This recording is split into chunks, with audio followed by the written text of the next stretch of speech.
আসসালামু আলাইকুম, welcome to D ক্রিয়েটিভেন। বরাবরের মতো সাথে আছি আমি সাদিকা শারমিন। কংগ্রাচুলেশন যারা অ্যারে কমপ্লিট করেছেন জাভাস্ক্রিপ্টের এই কোর্সে। আমরা আজকে শুরু করবো চ্যাপ্টার 5 সাজিয়েছি স্ট্রিং দিয়ে। যদিও আমরা স্ট্রিং এর ব্যবহার কোর্সের শুরু থেকে করে আসছি, এখন আমরা এর ভিতরের কাহিনীগুলো দেখবো। So let's get started. আমরা যখন একটা কোটেশনের ভিতরে যা কিছু লিখি সেটাই string. Single quotation, double quotation দুইভাবেও লিখতে পারি। এটা ছাড়াও আরো একটা প্রসেস আছে, সেটা হচ্ছে ব্যাকটিকের মাধ্যমে। এটাকে টেমপ্লেট টিউটোরিয়াল বলে। টেমপ্লেট লিটারাল জাভাস্ক্রিপ্টের জন্য খুবই গুরুত্বপূর্ণ। সো কথা না বাড়িয়ে চলে যাই কোড এডিটরে, সবগুলো একটা এক্সাম্পল দেখে ফেলি। চলে আসলাম কোড এডিটরে, আমি বরাবর মতো সেটআপ দিয়ে রেখেছি। এখন দেখব আমরা কতভাবে স্ট্রিং এর ইনপুট নিতে পারি। প্রথমে আমরা সিঙ্গেল কোটেশনের মাধ্যমে নিতে পারি। ফর এক্সাম্পল এক্ষেত্রে দিলাম কনস্ট সিঙ্গেল কোটেশন হচ্ছে এটা। এর মাধ্যমে দেখলাম জাস্ট সিঙ্গেল কোটেশন। আমি জাস্ট এটাকে আবার কপি করে নিলাম। এটা হচ্ছে আমরা ডাবল ভাবে লিখতে পারি, ডাবল কোটেশন। এই দুই প্রকার আমাদের খুবই পরিচিত, কিন্তু কোনোভাবে যদি আপনি প্রথমে যদি ডাবল দিয়ে শুরু করেন, পরে যদি সিঙ্গেল কোটেশন দেন, তাহলে কিন্তু কাজ হবে না। অবশ্যই আপনাদেরকে যে কোটেশন দিয়ে শুরু করছেন সেই কোটেশন দিয়ে শেষ করতে হবে। সো এখন আমরা যদি এটাকে কনসোল লক করি জাস্ট দেখার জন্য কেমন কাজ করছে, প্রথমে সিঙ্গেল দিয়ে দিলাম, এরপর ডাবল। আমি একসাথে দুটাকে প্রিন্ট করে দিলাম। Save. Single quotation, double quotation চলে আসছে। এখন আপনি যদি কোটেশন সহ কোন একটা ভ্যালু শো করাতে চান, মানে স্ট্রিং এর মধ্যে কোটেশনটাকে শো করানো লাগবে, তাহলে সেই ক্ষেত্রে আমি আপনাদেরকে দেখেছিলাম যদি সিঙ্গেল হয় তাহলে ডাবল কোটেশনের মধ্যে, বা ডাবল কোটেশন হলে সিঙ্গেল কোটেশনের ভিতরে দিতে হবে। এটা ছাড়াও ইজি প্রসেস আছে, সেটা হচ্ছে ব্যাকস্ল্যাশের মাধ্যমে।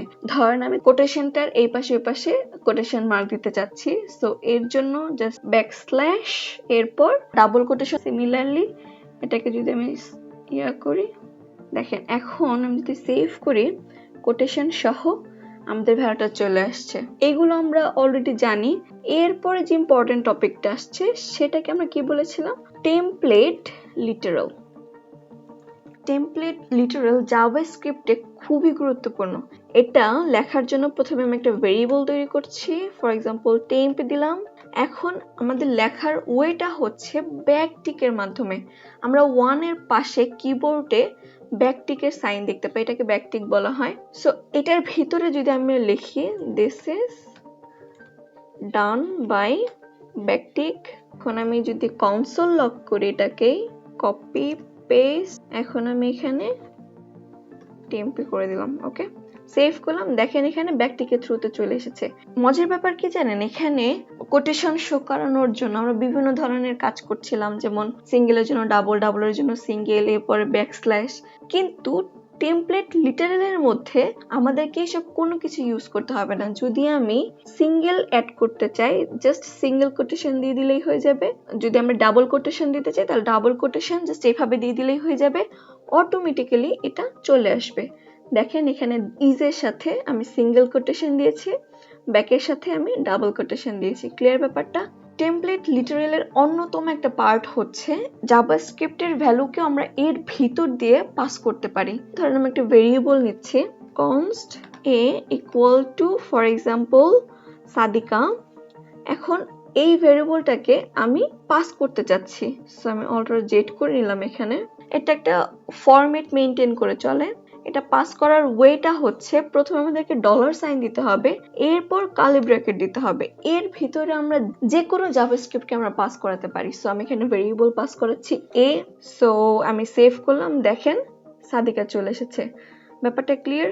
আমাদের এই টেমপ্লেট লিটারালটা খুবই খুবই খুবই গুরুত্বপূর্ণ। যখন আমরা একটু ডিপে যাব তখন দেখব যে এটা কিভাবে আরো বেশি পরিমাণে কাজ করছে। সো আজকে এই পর্যন্তই। যদি ভালো লেগে থাকে তাহলে অবশ্যই লাইক, কমেন্ট এবং শেয়ার করবেন। Thank you so much for watching this video and see you in the next video. Till then, explore more.